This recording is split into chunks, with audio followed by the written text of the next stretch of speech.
রাজনীতি। বর্তমান সময়ের রাজনীতি দেখে একটা বিষয় বেশ ভালোভাবে মনে পড়ে, সেটা হচ্ছে রাজনীতির একাল আর সেকালের মধ্যে ব্যাপক ব্যবধান। কেন বলছি ব্যাপক ব্যবধান?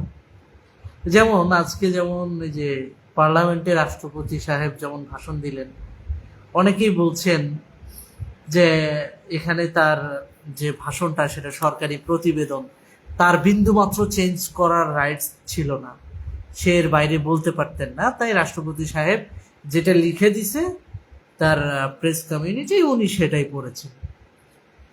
মাঝে মাঝে মনে হয় যে রাজনীতির একালে যদি তাজউদ্দিনরা জন্মগ্রহণ করত, কিন্তু কেন করে না জানেন?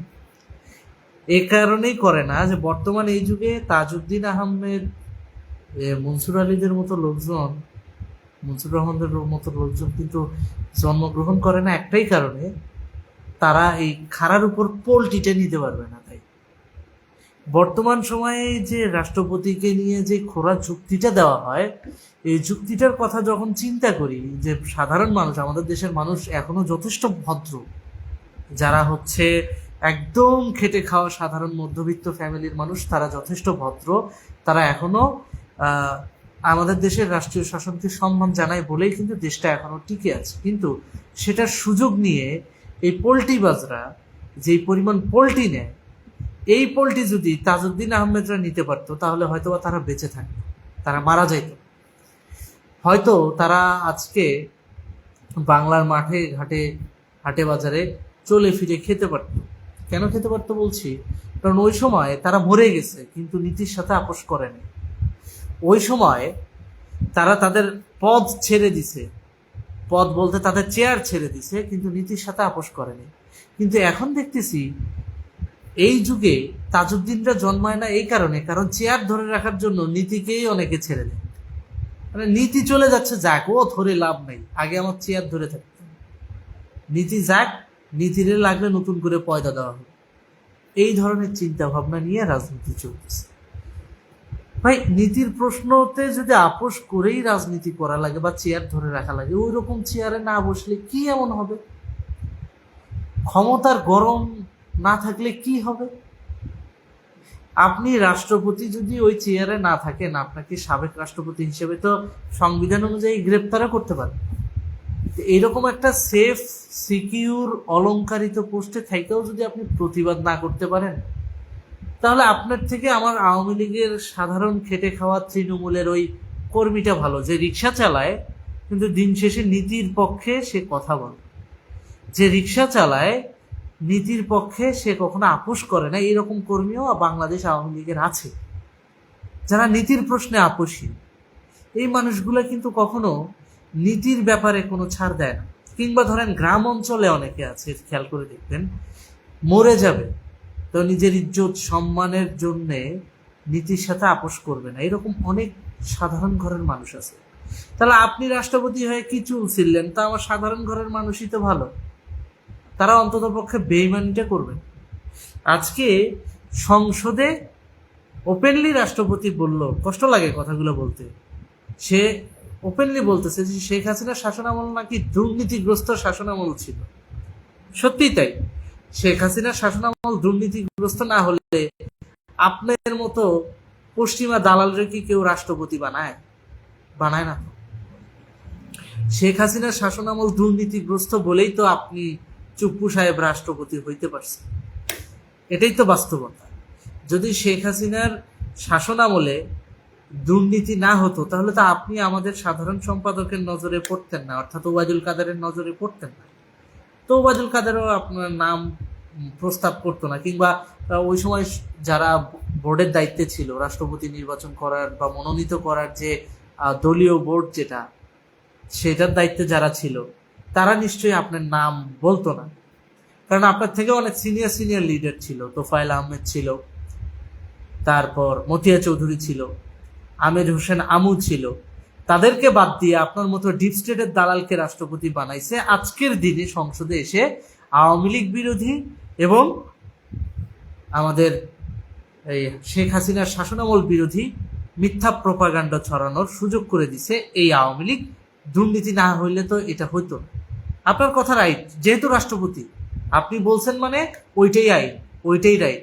সত্যি তাই হয়েছে, তাই মানি।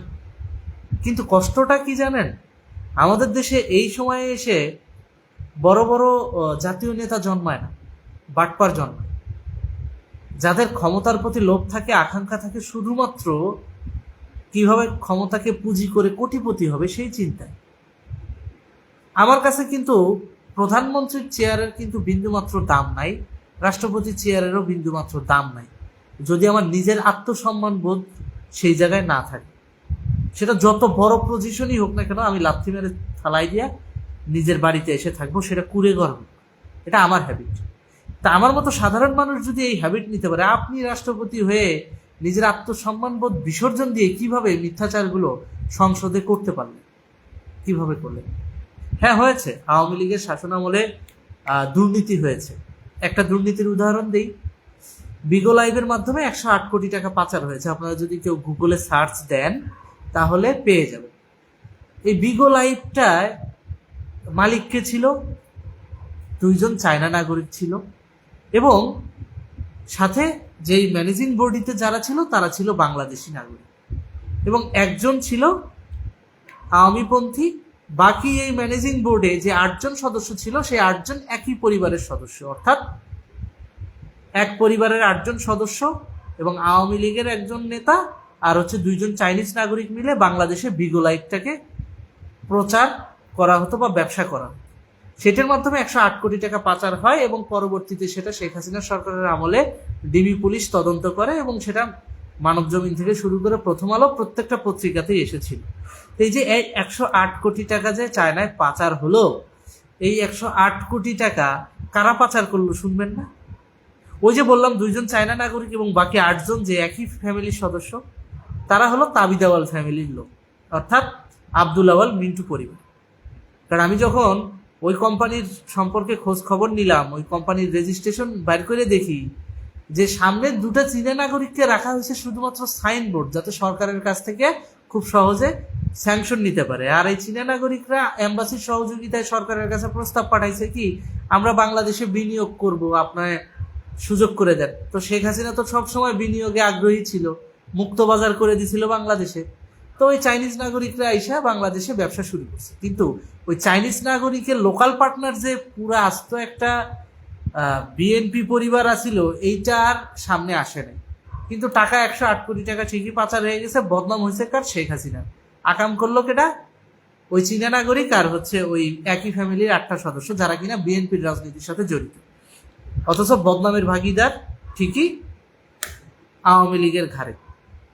আওয়ামী লীগ আমলে 108 কোটি টাকা পাচার হয়েছে, কিন্তু পাচার তো আওয়ামী লীগ করে, করছে কে? ব্যবসায়িক গোষ্ঠী। সরকার আপনারে ব্যবসা করতে দিয়েও বিপদে পড়ছে, সেই দুর্নীতির দায়ভারও সরকারকে নিতে হয়েছে। এখন বলবো এটার জন্য শেখ হাসিনা সরকারই দায়ী, আওয়ামী লীগের উদাসীনতা দায়ী। কারণ এত কিছু হওয়ার পরেও যখন ডিবি পুলিশ থেকে শুরু করে গোয়েন্দা সংস্থা এটা তদন্ত কইরা নিউজ পর্যন্ত করায় দিল, তারপরেও তাদের বিরুদ্ধে কোনো প্রকার কোনো অ্যাকশন নেওয়া হয় নাই। এবং 5ই আগস্টের পর আমরা কি দেখেছি?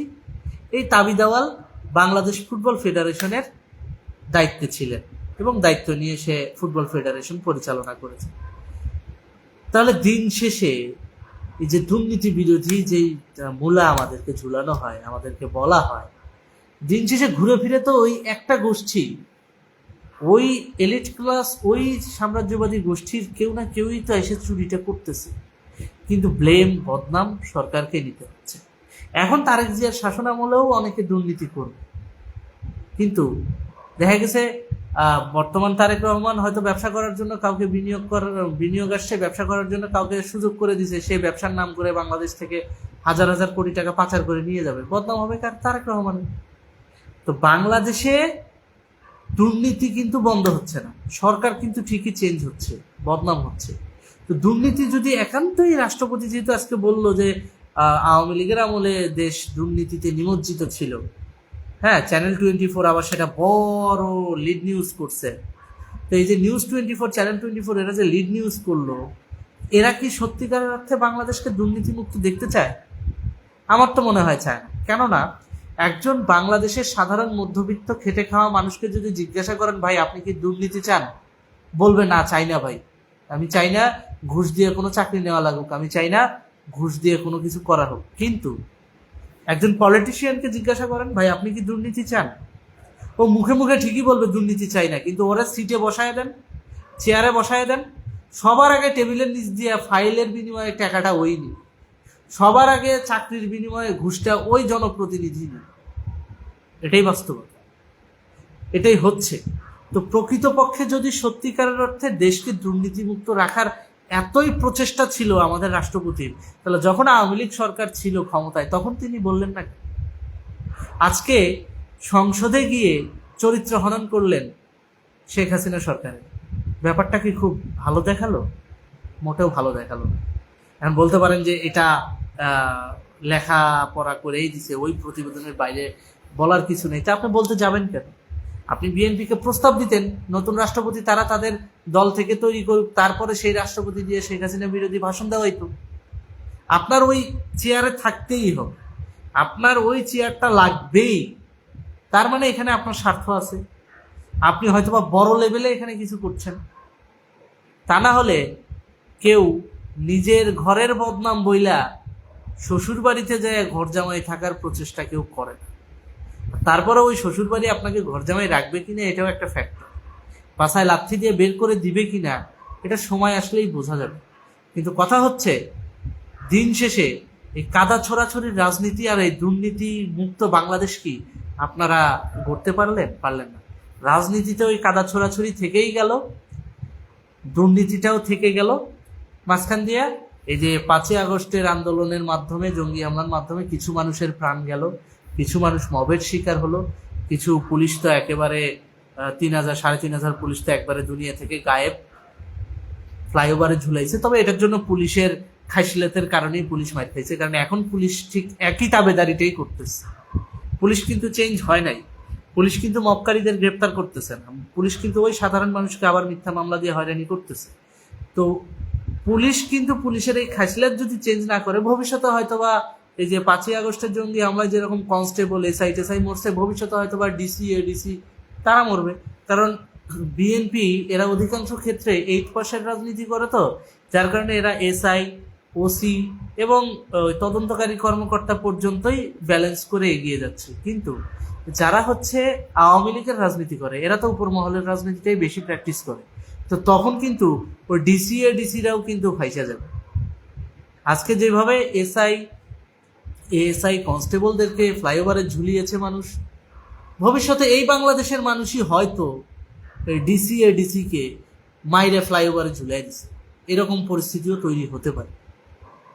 তো যে যেরকম কর্ম করবেন সে সেরকম ফল পাবেন। আমি একাধারে আওয়ামী লীগের কথা বলছি না, একাধারে বিএনপির কথাও বলছি না, কিংবা রাষ্ট্রপতিকেও দোষ দিচ্ছি না। আমি শুধু একটা জিনিস দেখলাম যে কোনো কিছু পরিবর্তন হয় নাই, কিন্তু সংস্কারের নামে হাজার হাজার কোটি টাকা লুটপাট হলো, হাজার হাজার কোটি টাকা নষ্ট হলো। ঠিক একইভাবে আওয়ামী লীগ সরকারের আমলেও দুর্নীতির মাধ্যমে টাকা পয়সা যা যাওয়ার গিয়েছে, ঠিক একইভাবে বিএনপির আমলেও যে দুর্নীতি হবে না এই গ্যারান্টিও নাই। অর্থাৎ ক্যান্সার যেটা বাংলাদেশের, সেটা কিন্তু ঠাইকেই গেল।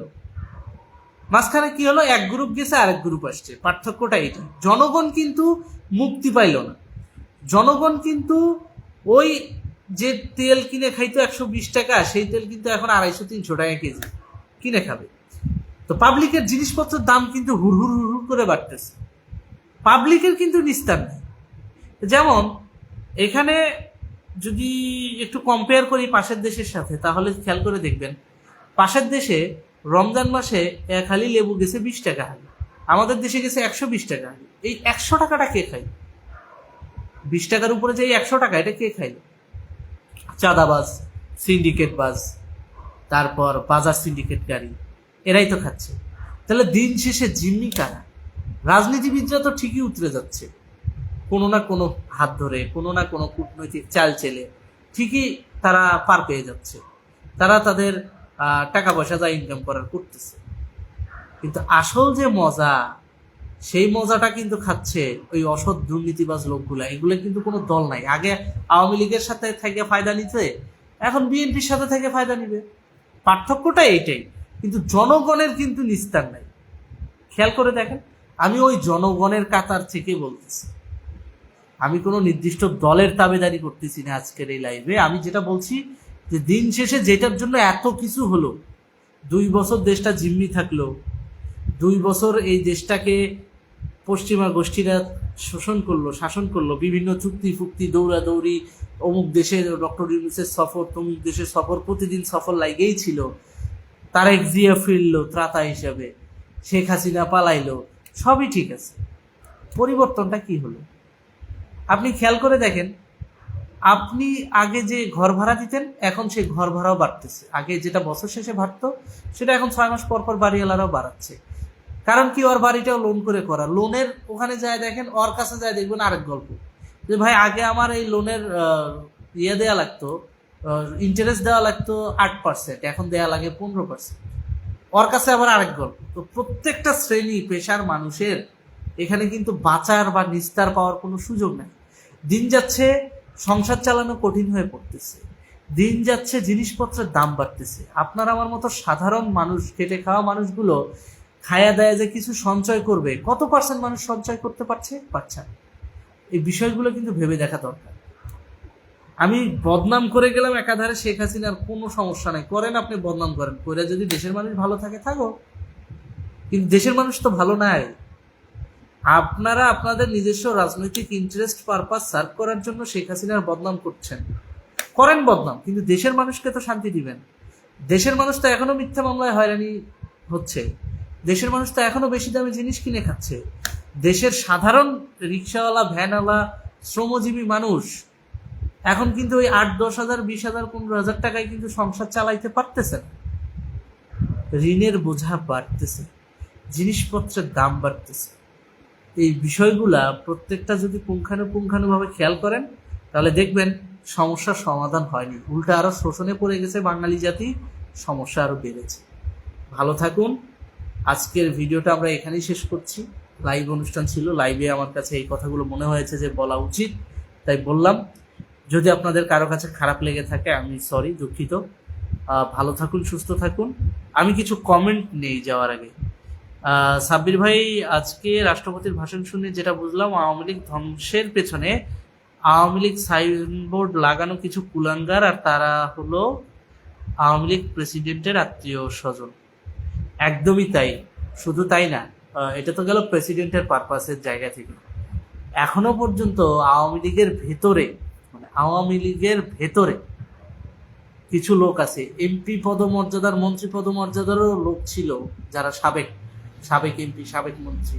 এই পদমর্যাদার ভিতরেও অনেক লোক আছে যারা আওয়ামী লীগ সাইনবোর্ডটাকে ব্যবহার করে দীর্ঘদিন নিজেদের ফায়দা নিয়েছে, কিন্তু এখন সুবিধাবাদী বনে গেছে। নিজের কোনো কর্মীর খোঁজ নিচ্ছে না। জেলখানায় আমি যতটুকু খোঁজ নিলাম, নিয়ে যতটুকু জানতে পারলাম, জেলখানায় এখন যে পরিমাণ মানবেতর জীবনযাপন করছে আওয়ামী লীগের নেতাকর্মীরা, শুধুমাত্র গুটি কয়েক নেতা তাদের কর্মীদের খোঁজ নিচ্ছে, কিন্তু সামগ্রিকভাবে সব জেলার নেতাকর্মীরা সেই সুবিধাটা পাচ্ছে না। যেমন আমি যখন জেলে ছিলাম, আমাদের যে সংসদীয় আসনের এমপি, তিনি কিন্তু নিয়মিত আমাদের ফ্যামিলির সঙ্গে যোগাযোগ রেখে খোঁজ খবর নিয়েছে। এবং আপনি জানেন, আপনাদের দেশবাসীর দোয়ায় কিন্তু আমি মুক্তিও পেয়েছি, এবং আপনাদের দোয়া, ভালোবাসা ছিল। আপনাদের আমাকে মুক্তি দেওয়ার দাবি আপনারা যেভাবে করেছিলেন, সোশ্যাল মিডিয়ার মাধ্যমে যেভাবে আপনারা সরকারের উপর চাপ সৃষ্টি করেছিলেন, এই ভালোবাসার কাছে আমি কৃতজ্ঞ। এই ভালোবাসাটাও কিন্তু আমার মুক্তি পেতে সহযোগিতা করেছে। কিন্তু অনেক আওয়ামী লীগের নেতাকর্মীর ক্ষেত্রে না, সেটা হচ্ছে না, সেই সুযোগটা হয়ে উঠতেছে না। এর পেছনে কারণ একটাই, সে যার রাজনীতি করতো, বা তার এলাকার যেই এমপি বা মন্ত্রী বা যেই লোকাল আপলাইনের রাজনীতি সে করতো, কোনো কোনো ক্ষেত্রে সেই আপলাইনটাও জেলে, সে নিজেও মামলা খায়া জেলে, একই সাথে ওই আসনের যে এমপি সে পলাতক, যার কারণে ডিরেক্ট যোগাযোগ অনেক কর্মীরা তাদের নেতাদের দ্বারা পাচ্ছেন। এখন এটার ক্ষেত্রে আওয়ামী লীগ একটা কাজ করতে পারে, সেটা হচ্ছে সামগ্রিকভাবে কোঅর্ডিনেশন করার জন্য আমাদের যে সুপ্রিম কোর্টের আইনজীবী যারা কাজ করছে, তাদেরকে অ্যালায়েন্স করে দিয়ে দ্রুত এটার একটা তালিকা বের করতে পারে যে এখনো পর্যন্ত আওয়ামী লীগের কতজন জেলে আছে এবং কি পরিমাণ জামিন হয়েছে। অলরেডি আমার মনে হয় আওয়ামী লীগের অনেকেই সেটা করছে। আওয়ামী লীগের হাইকমান্ড তো আর বসে নাই, তারা তাদের মতো কাজ করছে। কিন্তু আমার কাছে মনে হয় যে এই যে মানসিকভাবে কর্মীরা যেন ভেঙে না যায়, এই জন্য অন্তত সপ্তাহে প্রত্যেকটা নেতার একবার হলেও বিভিন্ন কর্মীদের বাড়িতে ফোন দিয়ে খোঁজ খবরটা নেওয়া উচিত। হ্যাঁ, আরেকটা বিষয় যদি বলি, বর্তমান সংসদে খেয়াল করে দেখবেন রাজাকারদের কিন্তু আস্ফালন 68 থেকে 70টা আসন, বেশি না কিন্তু, যেটা ইউনূসের সময় ছিল পুরো 300 আসনের সমান। যদিও তখন সংসদ ছিল না, কিন্তু ওরা কিন্তু হেভি দাপট দেখাইছে। ইলেকশনটা হওয়ার পর যখন বিএনপি জিতলো তখন কিন্তু রাজাকারের আস্ফালন অনেকটা কমছে, কিন্তু কমার পরেও আমরা দেখতেছি এখনো পর্যন্ত সেই রাজাকারদের যে মুক্তিযুদ্ধ বিরোধী যে চিন্তা ভাবনা, কাজকর্ম, সেই কাজকর্ম এখনো চলমান। কিন্তু বিএনপি কোনো অ্যাটেম্প নিতে পারছে না বা নিচ্ছে না। কেন নিচ্ছে না? কারণ প্রশাসনের বিভিন্ন স্তরে এখনো বিএনপির লোকজন বসা, জামাতের লোকজন বসা। জামাতের লোকজন যেহেতু বসা, বিএনপির তো ওখানে নিজেদের লোকজন না বসানো পর্যন্ত সেখানে তার যে কমান্ডিং অর্ডার সেটা তো ফুলফিল হবে না। তো বিএনপি হয়তোবা সেটা করবে, আরো 6-7 মাস ক্ষমতায় থেকে সে হয়তোবা আস্তে আস্তে সেটা বাস্তবায়ন করবে। কিন্তু এই 6-7 মাস সময় জামাত মনে হয় না বিএনপিকে দিবে, কারণ আগামী জুলাইকে কেন্দ্র করে জামাত কিন্তু আবার আর একটা দ্বিতীয় অভ্যুত্থানের প্ল্যান করছে। আর এই প্ল্যান কষার মাধ্যমে যে জিনিসটা আমরা স্পষ্ট দেখতে পাচ্ছি যে বাংলাদেশে ঠিক যেভাবে আওয়ামী লীগকে তাড়ানো হয়েছে, ঠিক একইভাবে বিএনপিকে তাড়ানোর একটা চক্রান্ত চলছে। আর যদি এটা হয় তখন দেখবেন আবার ভিন্ন চিত্র, বিএনপির লোকজনও গ্রেপ্তার হবে ধুমধাম ধুমধাম ধুমধাম। কারণ ডিপ স্টেট কি শুধুমাত্র রাজনৈতিক লেভেলে কাজ করে না, আমলাতান্ত্রিক লেভেলেও কাজ করে। তো যখন ডিপ স্টেট চাইবে যে না, জামাতকে দিয়ে ওই যে বিগত 2 বছর যেভাবে চলছে, চাইলেই তো বাংলাদেশে জিম্মি করা যায়, এই ধরনের একটা সেন্টিমেন্ট তো অলরেডি তৈরি হয়ে গেছে। তো চাইলেই বাংলাদেশকে যেহেতু জিম্মি করা যায়, তা আমরা আরেকটু করে দেখি। কারণ অলরেডি ঢাকায় যখন পল কাপুর এসেছে, দক্ষিণ এশিয়া বিষয়ক মার্কিন পররাষ্ট্র যে দায়িত্বে রয়েছেন তিনি এসে কিন্তু একটা জায়গায় বেশি জোর দিচ্ছেন, আপনারা খেয়াল করে দেখেন। সেটা হচ্ছে নির্বাচনের আগে ইউনূস সরকার আমেরিকার সাথে যে চুক্তি করেছে, সেই চুক্তির উপরে গুরুত্ব আরোপ করেছে এবং জোর দিয়েছে। এই জোর দেওয়ার পেছনে কি ইঙ্গিত দেয় আপনারা জানেন? এই জোর দেওয়ার পেছনে ইঙ্গিত এটাই দেয় যে যতই তুমি বিএনপি সরকার গঠন করো না কেন, আমেরিকার যেটা পারপাস সেটা তোমাকে সার্ভ করতেই হবে, এবং আমেরিকা ঠিক যেভাবে চায় তুমি সেইভাবে দিবা, তুমি সেইভাবে শুনবে। অনেকটা গরিবের বউ সবার ভাবি, কিন্তু ভাবি হইলেই হবে না, আমি যেমনে চাবো অমনে দিতে হবে। ব্যাপারটা এরকম। এখন আমি কোন স্টাইলে আপনারা কেমনে কি করবো সেটা আমার ব্যাপার। আমেরিকার কথা হচ্ছে এটা। তো পল কাপুর এই জন্য কিন্তু চুক্তিগুলো বাস্তবায়নে জোর দিয়ে গেছে। আপনি যদি প্রথম আলো নিউজগুলো একটু ঘাটেন, গত 2-3 দিন আগের, খেয়াল করবেন এই একই আমি যে তথ্যটা বলছি এটা কিন্তু ওখানেও আছে। আমার কথা হচ্ছে পল কাপুর আসলো অনেকটা জাঁকজমক ভাবে, বাংলাদেশে ঢুকলো, আবার নীরবে চলে গেল। হঠাৎ করে এই নীরবতা কিসের ইঙ্গিত দিচ্ছে? এগুলো ভাবতে হবে। খালি আজকে আওয়ামী লীগ চলে গেছে মানে, বিএনপি সরকার গঠন করছে মানে এইটা না যে আপনারাও টার্গেটের বাইরে। নো, টার্গেটের বাইরে। আওয়ামী লীগকে ফ্যাসিস্ট ট্যাগ দিছে, বের করে দিছে, বিএনপিকে অন্য একটা ট্যাগ দিবে, বের করে দিবে। কিন্তু কথা হচ্ছে দিন শেষে বের করে দিয়ে থার্ড পার্সন কাদের লাভ, এবং লাভটা কি? লাভটা কোন কোন সুতায় গাথা, কোন কোন ডাইরেকশনে দেশটাকে তারা ধাবিত করতে চাচ্ছে? কেনই বা তারা জুলাই সনদ নিয়ে এত লাফালাফি করছে? কারণ আমরা জানি জুলাই সনদ মানে হচ্ছে পাকিস্তান সনদ। পাকিস্তানের ইউনাইটেড স্টেট অফ পাক বাংলা থিওরিটাকে বাস্তবায়ন করার জন্য আমেরিকান অর্থায়নে এই জুলাই সনদ প্রণয়ন করা হয়েছে। আর এই জুলাই সনদ প্রণয়ন করার পেছনে বড় একটা গেম আছে আমেরিকান গোষ্ঠীর, যেটা বাস্তবায়ন করছে পাকিস্তানি গোষ্ঠীদের দিয়ে। কারণ আপনারা জানেন দক্ষিণ এশিয়ায় কিন্তু পাকিস্তান একমাত্র রাষ্ট্র। সেই পাকিস্তান আমেরিকার টাকায় পুরো দক্ষিণ এশিয়ায় গুন্ডামি করে বেড়ায়। গুন্ডামি অর্থাৎ আপনার গ্রামে যদি একটা ছেলে প্রবাস থেকে টাকা পায়, যদি ও রেগুলার ওই যে মোটর গাড়ি নিয়ে ভাব দেখায় চলে, আপনি তাকে কিভাবে দেখবেন? হালাতা আওয়ায় না, বিদেশ থেকে টাকা পায়, ধুমধাম মোটরসাইকেল নিয়ে আইস করে চলতেছে। কিন্তু আপনি যদি 1 টাকাও খরচ করেন, ওটা আপনার পরিশ্রমের টাকা। ঠিক তেমনি পাকিস্তান বাংলাদেশে যে ডিপ্লোম্যাটিক আগ্রাসনগুলো চালাচ্ছে, এটা পুরোটাই আমেরিকান পয়সায়, এবং ইউএসএইড, এই যে বড় বড় এনজিও যারা, তারা কিন্তু এই টাকাগুলো দিচ্ছে। তারা কেন দিচ্ছে? তাদের কোনো পারপাস না থাকলে এমনি এমনি কেউ কাউরে টাকা দেয়? আর এটা কি একটা দুইটা টাকা আছে চকলেট খাওয়ার জন্য দিলাম? বিশাল অঙ্কের টাকা কেন দেয়? তো এই বিষয়গুলো বুঝতে হবে। জিও পলিটিক্যাল পরিস্থিতি কিন্তু আওয়ামী লীগ চলে গেছে মানে এই না যে আপনাদের জন্য আলাদা হবে। জিও পলিটিক্যাল পরিস্থিতি কিন্তু সেম, পশ্চিমা ইন্টারেস্ট কিন্তু সেম থাকবে। তো এগুলোকে ওভারকাম করে বাংলাদেশটাকে বাঁচায়া তারপরে আপনাদের রাজনীতি করতে হবে, এটাই হলো বাস্তবতা। সেটা এখন চুপ্পু সাহেব আওয়ামী লীগের বদনাম করে টিকে থাকুক, কিংবা ধরেন তারেক জিয়া একটু নিউট্রাল ভাব নিয়ে আওয়ামী লীগ বিরোধী কর্মকাণ্ডে মৌন সমর্থন দিক, যেভাবেই হোক এনি হাউ বাংলাদেশটাকে রেস্কিউ করতে হবে। এখানে বিএনপি একা পারবে না, বাংলাদেশের প্রয়োজনেই আওয়ামী লীগকে কামব্যাক করাবে, দেখেন এটাই হবে। কিন্তু এখানে একটা থ্রেট আছে, থানা থেকে যে লুট হওয়া অস্ত্রগুলা এগুলো জামাত ব্যবহার করবে, যেভাবেই হোক ব্যবহার করবে। তো এখন যদি বিএনপি সরকার এই অস্ত্র পুনরুদ্ধারে তৎপর না হয়, তাহলে ভবিষ্যতে এইটার ড্যামারেজ জুলাই মাসে বিএনপি সরকারকে নিজেদেরকেই দিতে হবে ক্ষমতাচ্যুত হওয়ার মাধ্যমে। সুতরাং অস্ত্র উদ্ধার করা উচিত, একই সাথে বিএনপির উচিত গণতান্ত্রিক ধারায় রাজপথে আওয়ামী লীগকে এক্সেস দেওয়া। এখন সে যদি মনে করে তার রাজনৈতিক ইয়ের কারণে সে দিবে না, যে না তাহলে তো রাজনীতিতে বিএনপি কোন ঠাসা হয়ে পড়বে, যদি সে এটা মনে করে তাহলে বলবো কোন ঠাসা এমনিতেও হবেন অমনিতেও হবেন। যদি আওয়ামী লীগ রাজনীতিতে নাও ফিরতে পারে আপনারাও টিকতে পারবেন না, আপনাদেরকেও লাথি মেরে বের করে দিবে। কারণ -2 ফর্মুলার একটা অংশ বিএনপি নিজেও। বোঝা গেল বিষয়টা? তো এখানে যেটা করতে হবে, বিএনপিকে আওয়ামী লীগকে যেমন পাশে নিয়ে আগাইতে হবে, আওয়ামী লীগেরও উচিত গণতান্ত্রিক ধারা বজায় রেখে বিএনপিকে সহযোগিতা করে স্বাধীনতা বিরোধী গোষ্ঠীর হাত থেকে বাংলাদেশটাকে রক্ষা করতে হবে। কারণ এটিএম আজহার থেকে শুরু করে যেই সমস্ত মানবতা বিরোধী অপরাধে অভিযুক্ত ব্যক্তিরা এখন সংসদে বিরোধী দলের ভূমিকায় কাজ করছে, এরা যে কোনো সময় পোল্টি নিয়ে নিতে পারে। এরা হলো সাপের জাত, এদের কোনো বিশ্বাস নেই।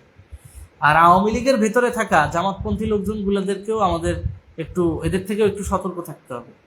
সংসদে বিএনপির থ্রেড যেমন এই জামাতপন্থী বিরোধী দল সাপের মতো তারা যেমন কাজ করে, ঠিক একইভাবে আওয়ামী লীগের ভেতরে থাকা জামাতপন্থীরাও সাপের চেয়েও কম নয়।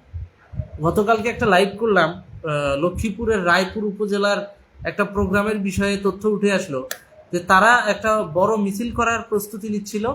আওয়ামী লীগেরই লোক, যে কিনা একটু নিখিল ভাইয়ের সাথে নাকি থাকে, সে নাকি ফোন দিয়ে বিএনপির লোকজন আইনা পুলিশ আইনা সে আওয়ামী লীগের লোকজনগুলারে ধরাই দিছে।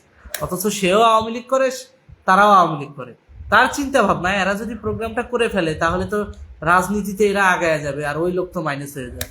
এই জন্যে সে মিছিলটাও হতে দেয় নাই, একই সাথে ওদের নিজের সহযোদ্ধাদেরকে গ্রেপ্তার করে, অর্থাৎ নিজের ঘরের ছাগল বলি দিয়া আরেকজনরে বুঝাইলো যে এইভাবে বলি দিতে হবে। মানে ব্যাপারটা কোন লেভেলের হিপোক্রেট পর্যায়ে চলে গেলে আওয়ামী লীগের ভিতরে থাকা লোকজনরা এটা করতে পারে, নিজেরা নিজেদের লোকজনদের ধরায় দেয়। সুতরাং এই সমস্ত জামাত লীগের কাছ থেকেও একটু সাবধান থাকতে হবে। আওয়ামী লীগের ভিতরে একটা শ্রেণী আছে, যে শ্রেণীরা নিজেরাও কিছু করে না, করতে পারে না, আরেকজন কিছু করতেছে তার পাশে আঙ্গুল দিবে, ও তো অমুক, ট্যাগ লাগাই দিবে, অমুক তো অমুকপন্থী, তমুকপন্থী।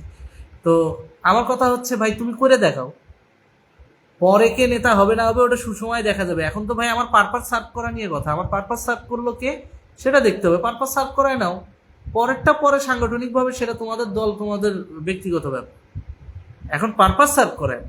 তো এই যে বাঙালি জাতির যে নিজেদের লোকদেরকে নিজেরা ধরায় দেওয়া, টাইনে রাখা, এইটা আওয়ামী লীগের জন্য সব থেকে বেশি ক্ষতিকর, সব থেকে বেশি ক্ষতিকর। আর এরা আসলে রাজনীতির জন্য নয়, এরা আসলে ওই গুপ্ত বাণিজ্যের জন্য, ঠিক আছে, এরা আসলেই গুপ্ত। তো এই সমস্ত গুপ্তদের থেকে সাবধান।